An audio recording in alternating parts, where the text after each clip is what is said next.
The wire cutters were already in my hand when I heard someone pounding on my front door, a voice shouting through the freezing night.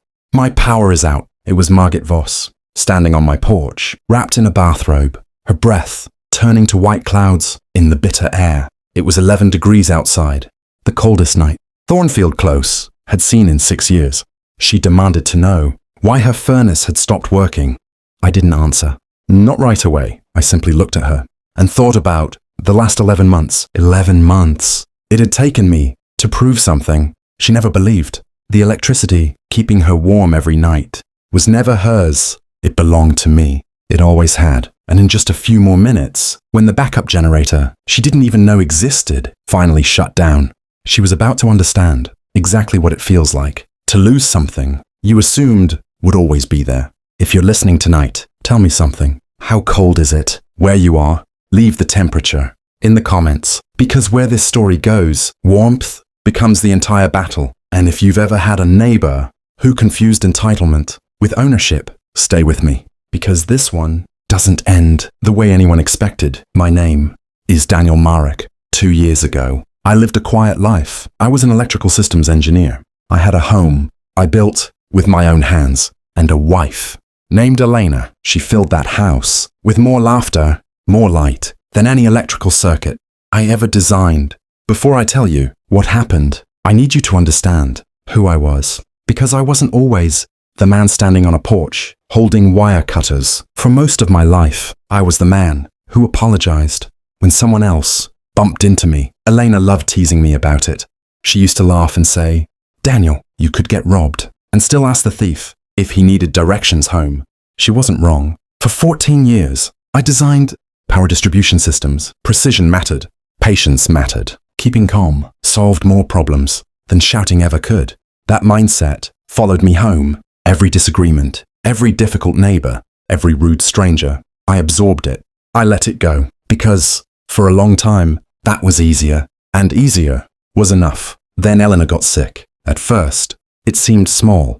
She was tired. She blamed a new medication. Then came the dizziness. Then came the diagnosis. After that, life became hospital appointments, waiting rooms, test results, hope, then fear. I won't spend long on those months, because this story isn't really about losing Elena. It's about who I became afterward, and what happens when a man who has already lost the person he loved most discovers the world still expects him to keep giving, keep apologizing, keep letting things go. Eleanor passed away in the spring, 18 months before the night I opened this story with. After the funeral, my sister told me I should sell the house, move somewhere smaller, somewhere without so many empty rooms, filled with memories. I told her I wasn't ready. What I never admitted was that the house had become the only project I had left for years. Elena dreamed of putting solar panels on the roof. It was her idea, long before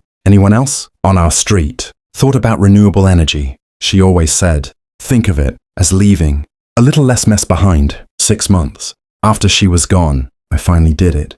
18 solar panels, a battery bank in the garage, an inverter. I calibrated myself over 3 weekends, not because anyone asked me to, because I wanted it perfect. In some small, probably foolish way, it felt like finishing something we had started together, something for Eleanor. That was also about the time Margit Voss became president of the Thornfield Close Homeowners Association. I want you to picture her exactly the way I first saw her, because that image never really left me. Margit was in her early 60s, sharp shoulders, a silver blonde bob, so perfectly straight. It looked like it had been cut with a carpenter's level. She carried a leather-bound binder everywhere, and I mean everywhere. Neighborhood gatherings, the mailbox, one time even to a backyard barbecue. She also had one particular habit. Whenever she thought she was about to say something important, she tapped the cap of her pen against her front teeth, almost like she was conducting her own little ceremony.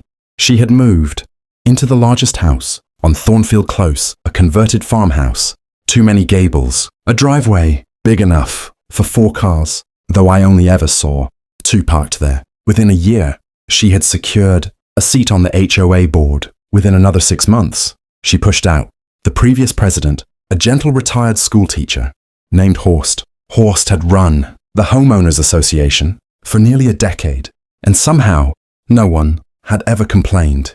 Margit was different. She ruled like a queen over a tiny kingdom. She fined one family because a garden hose could be seen from the street.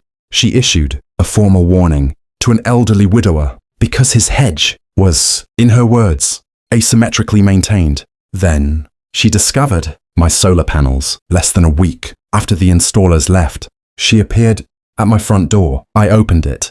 She was already speaking, halfway through a rehearsed sentence, as though she had practiced the conversation before I even answered. Mr. Marek, I have to say, I'm disappointed. She tapped her pen against the binder. The architectural committee must review all exterior modifications before installation, not afterward. She looked directly at me. I could remove you from the homeowners' good standing list for this. I stayed calm. I explained that before installation, I had carefully read the HOA bylaws, and more importantly, state law. Solar energy systems were specifically protected. They were exempt from aesthetic approval under the State Energy Code. I knew that because designing electrical systems was my profession. I had read those regulations more times than I could count. She didn't like being corrected, especially not with facts. Her jaw tightened for just a second. Something crossed her face. At the time, I thought it was embarrassment. Later, I realized it wasn't. It was calculation. She looked at me, smiled without warmth, and simply said, "We'll see about that." Then she turned, walked back down my driveway, her heels clicking against the pavement, one step at a time, like a countdown. Honestly, I didn't think much of it. I assumed she was just another small-town tyrant, the kind every neighborhood seems to produce, someone who mistakes control over tiny rules for real authority. I had far bigger things occupying my thoughts, a house that still carried the faint scent of Elena's shampoo inside the hallway closet, a grief that arrived in waves, without warning, without a schedule. Compared to that, Margit Voss was nothing more than a mosquito, annoying, forgettable, the sort of problem you solve with one polite email and a citation to Section 4.3b. What I didn't know, what I couldn't possibly know, was that she wasn't finished with me, not even close. She was only getting started. The first real incident came about 6 weeks later. It was a Tuesday morning, early autumn. I walked outside to collect my mail. Instead, I found a laminated notice zip-tied to my mailbox. It was the kind of document you could tell someone had enjoyed creating. Bold headings, perfect formatting, even a little clip art picture of a solar panel with a bright red circle and a slash through it. The notice claimed my solar panels were unauthorized rooftop equipment, inconsistent with neighborhood character. Then came the threat: remove the panels or somehow screen them from public view. Otherwise, the HOA would begin charging fines, $200 every month, starting in 30 days. I called the HOA management company. The man who answered was named Rolf. He sounded tired, like someone who had spent years cleaning up other people's arguments. Off the record, he admitted something. Margit had pushed the notice through herself. No board vote, no committee review, just her. So I did what always felt most natural to me. I wrote a letter, calm, professional, factual. I quoted the exact state statute protecting residential solar systems, attached copies of the law, explained why the notice had no legal basis. Then I mailed it. No shouting, no confrontation, just documentation. Honestly, that was exactly what Elena would have told me to do. She always said I fought better with paperwork than with my voice. Margit never answered. She never acknowledged receiving the letter. The fines simply disappeared quietly, as if they had never existed. That's how people like Margit usually retreat, not with apologies, just silence. Once they realize you know more than they expected, I assumed that was the end of it. Strike one, finished.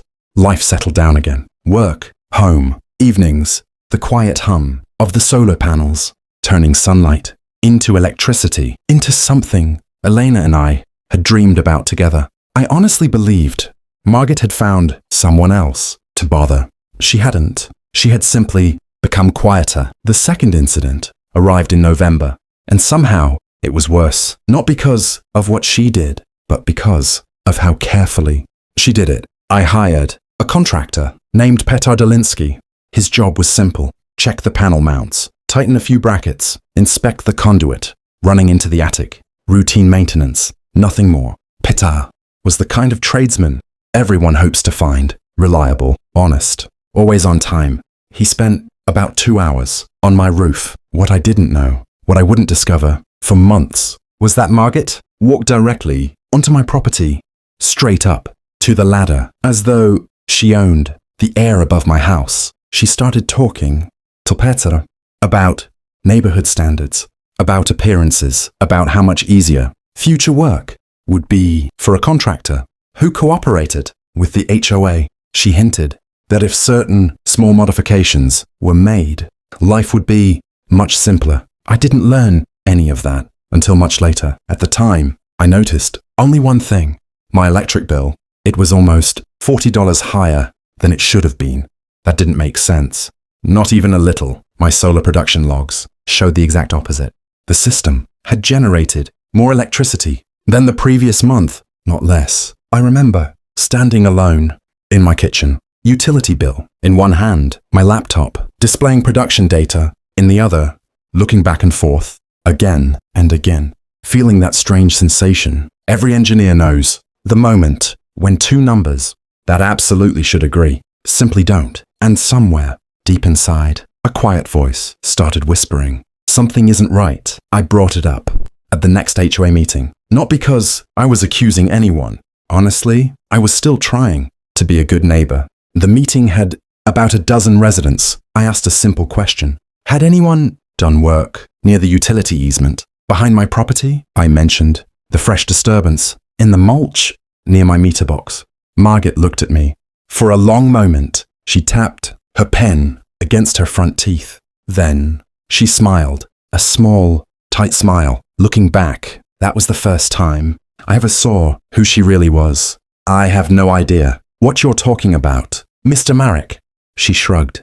"Perhaps you should have your system inspected."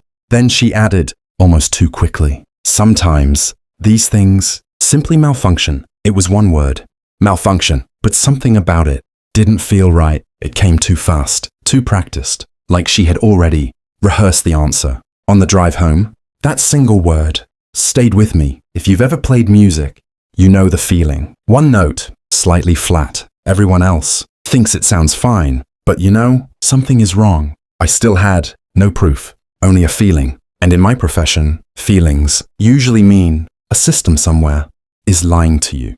Then came the third incident, the one that changed everything. It happened in the middle of January, 3 weeks before the night. I opened this story with winter had been brutal, colder than normal. 2 major ice storms had swept through the county, each one knocking out electricity for hours, sometimes nearly an entire day. My house never lost power, not once. The battery bank I'd installed kept everything running. Heat, lights, refrigerator, everything. I'll admit, I was proud of that. It was one of the few things that year which had gone exactly according to plan. Then, on the night of January 17th, the second outage hit. The entire neighborhood went dark. I stood in my kitchen, looking out across the shared side yard. That's when I saw it, Margaret's house. At first, it was dark, like everyone else's. Then suddenly, the lights came on. Not candles, not flashlights, not the harsh glow of a portable generator. I listened carefully. Nothing. No engine, no generator noise. Just steady, warm, electric light. Her kitchen glowed, while every other house on Thornfield Close sat in darkness. I stood there for a long time, watching, thinking, and something inside me changed. Not anger, not grief, something colder, clearer. I started doing calculations in my head. For weeks, my battery bank had been losing charge far faster than it should have. I'd blamed a calibration issue, maybe the inverter, maybe a software drift. Standing there, Looking at Margit's house, that explanation suddenly felt impossible. I put on my coat, grabbed a flashlight, stepped outside into 11-degree air, and walked toward my meter box. Then, along the conduit, running beside the property line. That's where I found it, a splice hidden in the underground cable, running from my battery system toward the shared utility trench, wrapped carefully in black electrical tape. The work wasn't amateur. Whoever did it understood electrical systems. It had been buried just deep enough that no ordinary homeowner would ever notice, but not deep enough to fool someone who had spent 14 years reading conduit runs for a living. By the time I finished tracing it, my hands were shaking, not because of the freezing cold, because I finally understood where my electricity had been going. I didn't confront anyone that night. I want to be very clear about that, because what happened next wasn't driven by anger. It was driven by method. For years, my job had been solving problems quietly, completely, without drama. Strangely, losing Elena hadn't taken that instinct away. If anything, it made it stronger. She used to tell me that I collected patience the way other men collected tools, carefully, neatly, always waiting for the exact moment when the right one would be needed. That January, I finally understood what she meant. The first call I made was to an old friend, Tomasz Hayek. We had worked together years earlier. He was a licensed, independent electrician. More importantly, he had absolutely nothing to do with Thornfield Close. No friendships, no HOA politics, no reason to protect anyone. I asked him to perform a routine winter inspection. If anyone asked, it would look like ordinary maintenance. Nothing unusual. Tomasz spent 4 hours at my house, most of that time underground, using a cable locator, tracing every conduit, photographing every splice, every connection, every inch of the buried wiring. When he finished, he confirmed exactly what I had feared. Someone had tapped directly into my battery bank. A second electrical line had been connected to my system, then buried along the shared property boundary. It disappeared underground toward a junction box on Margit's side of the fence. That junction box shouldn't even exist. Tomasz checked county utility records that same week. There was no permit, no approval, nothing. I still remember watching him crouch beside the trench, removing his gloves, looking almost impressed. He shook his head and said, "Whoever did this knew exactly what they were doing." Then he pointed to the splice, but they got careless at the very end. The insulation wasn't sealed properly against ground moisture. He looked back at me. Give it another 2 months, and the whole thing would have shorted itself. I asked him one more question.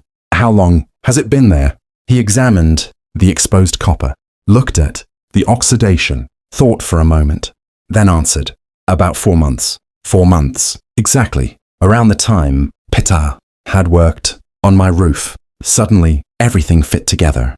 I called Petar, not to accuse him, just to ask one simple question. Did anyone talk to you about the wiring? There was a long silence. Before he answered, I could already hear the guilt in his breathing. Finally, he told me the truth. Margit had approached him while he was on the ladder. She told him she knew people on the county contractor licensing board. She made it clear that future work in Thornfield Close would depend on his cooperation. All she wanted, she claimed, was one small favor, a secondary tap, connected to my electrical system, routed discreetly toward the property line. She said it was only for temporary landscape lighting. Petar admitted he never believed that explanation, but he also admitted he was afraid of losing work, afraid of losing referrals, because Margit held influence over half the neighborhood. He apologized more than once. I told him I appreciated his honesty. Then I asked one final favor. Would he put everything in writing? Exactly what she had asked, exactly what he had done. There was another long silence. Then, quietly, he said, yes. That single word changed everything, because for the first time, this wasn't just my suspicion anymore. It was evidence.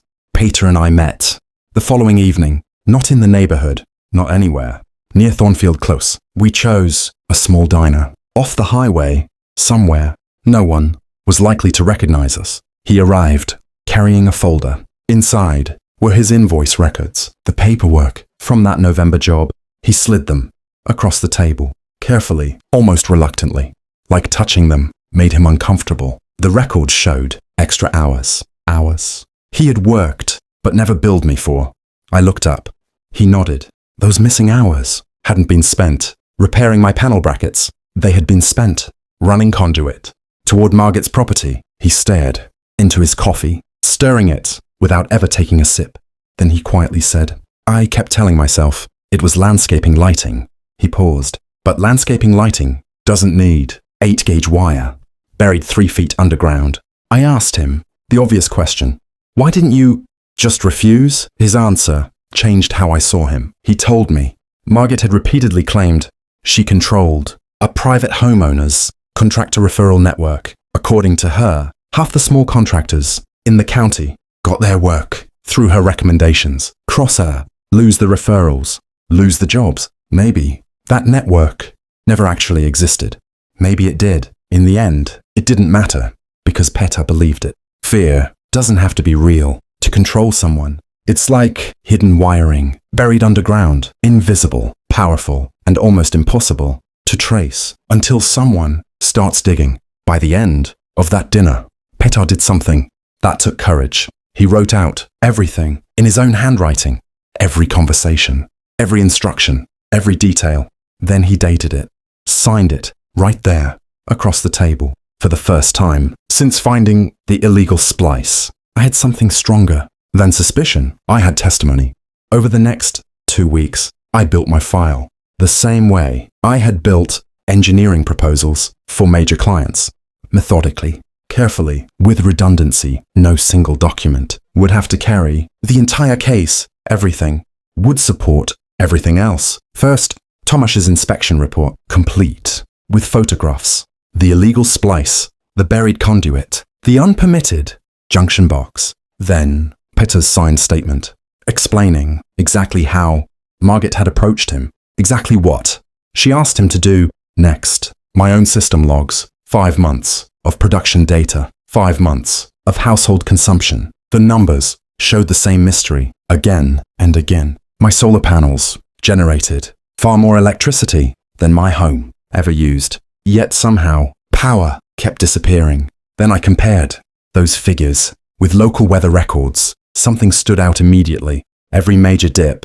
in my battery storage lined up with days Margaret's home should have required its highest energy use, especially during the ice storms. Still, I wanted more. So I drove to the county records office on a hunch. I requested Margaret's utility records. Normally, that would have gone nowhere, except the HOA had adopted an energy disclosure policy, mandatory reporting, an initiative Margaret herself had proudly introduced as part of her environmental accountability program. She never imagined those same rules would someday be used against her. The records confirmed everything. During the exact weeks my batteries were mysteriously draining, Margaret's reported grid electricity usage flattened almost perfectly, as though someone else had been carrying part of the load. Every document matched another, every timeline aligned, every piece strengthened the next. By the beginning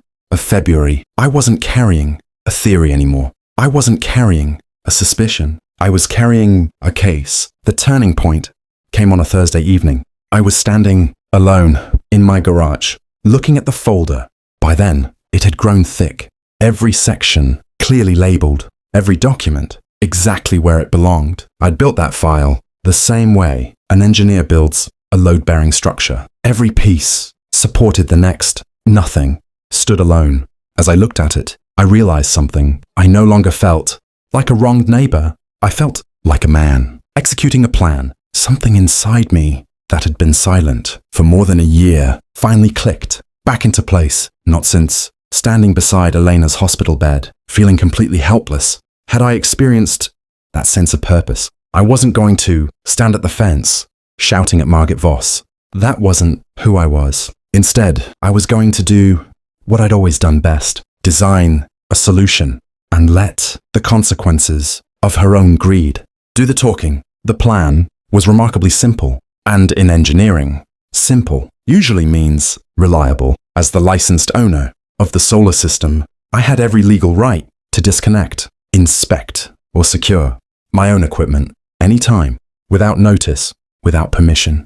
Not from the HOA, not from Margit, not from anyone. The only decision was timing, so I studied the 10-day weather forecast obsessively, just like I once studied electrical load projections before major installations. Then I found exactly what I was waiting for: a cold front, temperatures dropping into single digits, arriving Friday night, expected to remain through the weekend. During my research, Tomasz had uncovered another important detail. Margit's own natural gas furnace had fallen into disrepair 2 winters earlier.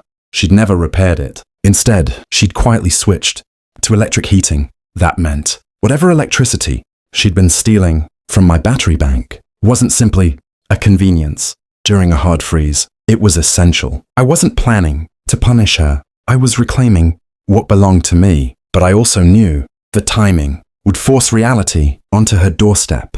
The moment the illegal connection disappeared, she would finally experience the consequences of relying on something that had never been hers. Still, I wanted everything done properly. Every step, every document, every action supported by a paper trail. So before touching a single wire, I contacted the county's utility fraud division, not the local police, because this wasn't a neighborhood disagreement. It was theft of service. That's exactly how I wanted it treated. 3 days before the cold front arrived, I submitted everything: Tomasz's inspection report, Peter's signed statement, months of production logs, photographs, timelines, every piece of evidence. Then I made one specific request. I asked that an investigator or technician be present when I disconnected the illegal tap. I wanted an independent witness, someone who could verify exactly what existed before anything changed. The investigator assigned to the case was a woman named Ilse Brandt. Her voice was calm, professional, direct. After reviewing the evidence, she paused, then said, "This is about as clean a theft of service case as I've seen in 10 years. She agreed to send a utility technician to my property Friday afternoon. Before I touched a single wire, they would document the splice, verify the illegal connection, and make certain that when I finally reclaimed my own electricity, no one would ever be able to claim I'd done anything wrong. Friday arrived, cold, grey, the kind of winter day where the sky looks flat and everything feels slightly unreal. At exactly 2 that afternoon, the county technician arrived. Tomasz was already there. I'd asked him to stand with me as an independent witness. The technician examined the illegal junction, measured it, photographed it, then photographed it again. Every angle, every splice, every connection, everything went into the official case file. I stood at the end of my driveway, wearing the heaviest coat I owned, watching my breath drift through the cold air. Oddly enough, I wasn't nervous. I was calm. The same calm I always felt right before energizing a system I'd spent months designing. There comes a point when every calculation has already been made, every measurement has already been checked. Nothing remains except flipping the switch and seeing whether reality agrees with your work. At 4:30, the light was already fading. The temperature was dropping quickly. The sky had begun turning that deep winter grey that hints at snow, even when none is coming. The technician finished his inspection, closed his folder, looked at me, then gave a simple nod. Everything had been documented. Everything was legal. It was time. I want to explain exactly what I did, because the details matter more than people think. I never stepped onto Margit's property, not once. That would have been trespassing, and it would have handed her exactly the legal argument she would have wanted. Everything happened inside my own property line, at my own meter enclosure, at my own battery system, exactly where I had every legal right to work. I disconnected the illegal splice at the precise point where it tapped into my inverter output. I removed it cleanly, installed a proper protective cap, then secured my battery bank, so that, from that moment forward, the only electrical load it would ever serve again was my own home. But I wasn't finished, because by then, I understood the kind of person Margit Voss was. If given the chance, she would hide everything, rewrite everything, pretend nothing had happened. So I made one final move. I called Rolf, the manager, at the HOA office. Then I submitted a formal written request. I asked that the board immediately convene to address reported irregularities in shared utility infrastructure on Thornfield Close.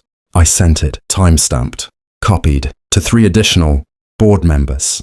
No private conversations, no quiet deletions, no opportunity for anyone to bury the issue. I pressed send at exactly 5:52 p.m. Outside, the thermometer read 14 degrees. The forecast said it would reach 11 before midnight. Then I waited for nearly 2 hours. Nothing happened. I sat in my living room, the evidence folder open on the coffee table. I glanced between it and the clock again and again. I remembered something Elena once told me. Patience is the only kind of power you've ever really trusted. She was right. I made tea, never drank it, checked my phone twice, no reply. From the HOA board, not one. Oddly, that silence told me everything. Rolf had almost certainly forwarded my email the moment it arrived. Now, everyone was reading, thinking, waiting. At around 8:50, headlights turned into Margit's driveway. Her husband, Rudy, had come home. A large, quiet man. In 2 years, living beside them, he'd never offered me more than a polite hello across the fence. Roughly 40 minutes later, I heard it, a familiar sound, the rough, uneven cough of a portable generator. Somewhere behind their house, it sputtered, caught, then settled into its steady rhythm. Like so many homeowners, after repeated winter outages, they'd bought backup power. For a moment, I wondered if the entire plan had failed. If that generator could fully power their electric furnace, then all this would end as nothing more than an inconvenience, an unanswered email, a disappointed thief. I sat on my dark porch, watching the lights across the property line. The cold worked its way through my coat. Hour after hour, I waited, wondering whether Tomasz and I had been right, whether our calculations about furnace demand and generator capacity would hold true, or whether reality was about to prove us wrong. It hadn't been a perfect calculation. Not really. If I'm being precise, it was an educated estimate, built from a permit filing, a furnace model number, and a manufacturer's generator specification sheet I'd found online. Real engineering, the kind that actually matters, always leaves a margin of uncertainty. No matter how carefully you check your work, no matter how many redundant calculations you run, there is always one final test, reality. At around 11 that night, reality answered. The generator that had been humming behind Margit's house changed its sound. First, a cough, then a stutter, then a strained mechanical whine. Finally, silence. A moment later, the lights in her kitchen went dark. One window, then another, then all of them. That was the exact moment we returned to the beginning of this story. 11 degrees outside, her furnace no longer running, her generator overloaded, unable to carry a heating system it had never been designed to support on its own. And Margit Voss, standing on my front porch, still wearing a bathrobe, pounding on my front door, demanding to know why her house had suddenly gone dark. She had no idea that the answer had been buried underground between our properties for nearly 4 months. This time, I opened the door and let her speak. She talked quickly, almost breathlessly, about calling the HOA emergency line, about how this was unacceptable, about making sure everyone on Thornfield Close would hear how uncooperative I'd been. I didn't interrupt. When she finally paused, I simply lifted the folder, not dramatically. That isn't who I am. I held it just high enough for the porch light to illuminate the top page. Tomasz's inspection report, front and center. a timestamp, and a clear photograph of the illegal splice. I looked at her, then quietly said, "Margaret, the county utility fraud investigator, already has a copy of this report." I turned another page. The contractor you approached signed a statement, another page. I also have 5 months of production logs, billing records, and inspection reports. They all tell the same story. I closed the folder halfway, then said, "The reason your furnace stopped tonight isn't bad luck.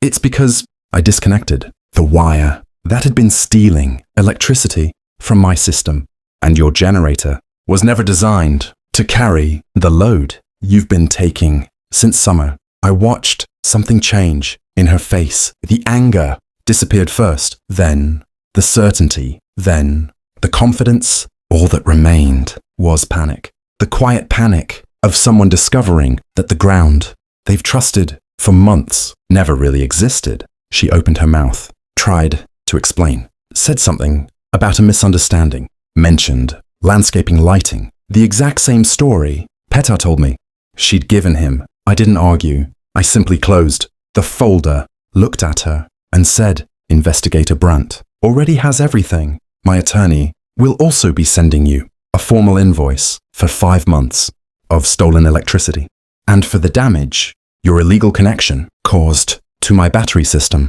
There wasn't anything else to say, so I softened my voice as much as I honestly could and told her, "You should probably find somewhere warm to spend the night." Then I closed the door. What happened over the following weeks moved much faster than I expected, mostly because Margit Voss had spent the previous 2 years collecting enemies, people who had stayed quiet for a very long time and who were finally ready to speak. The county's fraud investigation moved forward quickly, backed by Tomasz's inspection report, Petar's signed statement, my production logs, and the documented illegal connection. The result was formal charges: theft of utility services, unauthorized excavation on protected easement land. Together, they carried criminal penalties and civil liability for restitution. Petar's honesty turned out to save him, not ruin him, because he cooperated fully, provided evidence, explained exactly what happened. Investigators concluded he'd acted under coercion. His contractor's license remained intact. Meanwhile, the HOA board could no longer pretend nothing had happened. The email trail I'd carefully time-stamped made that impossible, Rolf later told me. The emergency board meeting lasted almost 3 hours. Most of that time wasn't spent talking about me. It was spent with board members demanding to know what else Margit had approved without authorization, how many decisions she'd made alone, how many rules she'd quietly rewritten, how many people she'd bullied into silence. Within the month, she was gone, not through a dramatic recall, not by a public confrontation. She simply submitted her resignation. The same week, the fraud division filed formal charges. Her attorney apparently advised that cooperation would look better. Then came the civil case. I sued for damages, for stolen electricity, for the cost of repairing my battery system. It never reached a courtroom. Margit's lawyer reviewed the evidence, Tomasz's report, Petar's statement, the engineering logs, the photographs, the timelines, and advised her there was no realistic defense. The case settled quietly. The restitution payment was substantial. When I ran the numbers afterward, it amounted to nearly 3 times what she would have paid had she simply purchased her own electricity, honestly. And that was before including the repairs to my damaged system. The reaction around Thornfield Close was different than I expected, more satisfying, but not because anyone celebrated. Horst, the former HOA president Margit had forced out, sent me a bottle of wine. Attached was a handwritten note, just one sentence. "Some of us have been waiting 2 years for someone to finally do the math." The elderly widower, 2 doors away, the same man she once cited over his hedge, stopped me at the mailbox, smiled, then quietly said he'd heard Margit was already looking at houses 2 towns over. One afternoon, the family she'd fined for leaving a garden hose visible left a jar of homemade preserves.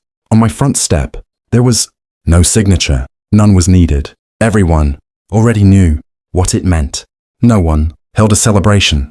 No banners, no speeches, no victory parade. It was much quieter than that. The whole neighborhood simply seemed to exhale, as though people had been holding their breath for 2 years, waiting without realizing they were waiting for someone to finally say, enough. The biggest surprise came from Rudy, Margit's husband. One Saturday, he walked up my driveway, alone. He stood there for a moment, then admitted he had never known about the wiring, never knew where the electricity had really come from. He said, in a strange way, he felt relieved, because now everything finally made sense. Then he laughed, a tired laugh, and said he'd spent months paying to repair a backup generator that should never have been working that hard in the first place. I think about that winter more often than I expected, usually on cold nights,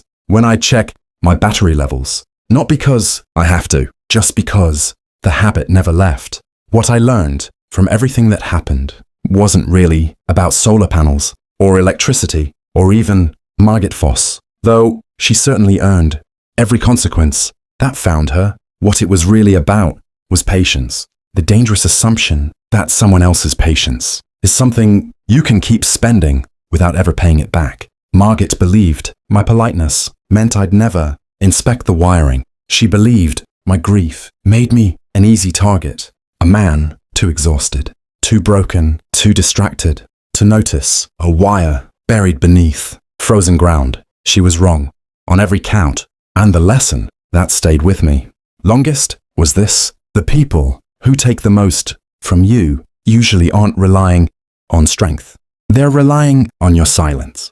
They're counting on you being too tired, too busy, too kind, or too polite to ever go looking for the truth. Sometimes the kindest thing you can do for yourself isn't forgiveness. Sometimes it's simply taking back what's yours, turning the lights back on in your own home, on your own terms, and letting the people who stole your warmth spend one long, cold night in the darkness they created.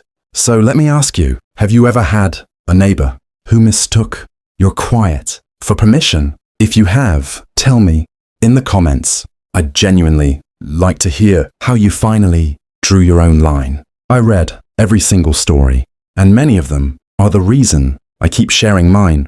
And if this is your first time finding this channel, consider subscribing, because there are plenty more stories just like this one still to come.